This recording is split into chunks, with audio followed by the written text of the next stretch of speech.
Okuvaako okugombola y'Olubaga bassentebe ba LT1 okuva mu byalo ebyenjawulo babukezeza nkokola ku kitebe kino.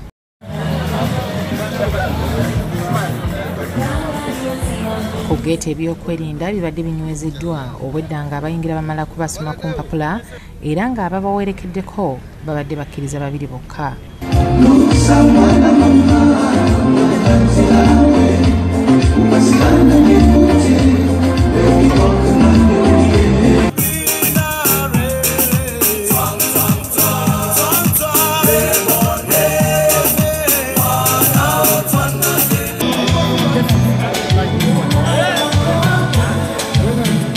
Olutuuka abategekeddwa omukolo ng'era omala kuwandiika ku lupapula nga n'obutebe buwandiikiddwako amannya okwewala akavuyo.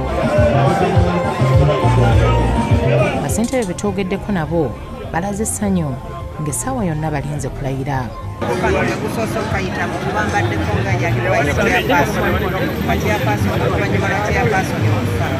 Bano tuzze kulayira tutwale obuyinza bwaffe mu butongole tugende tukulembera abantu baffe. Nsamba Crash ne Ssebwato Mathias be bakusakidde edduliro lino.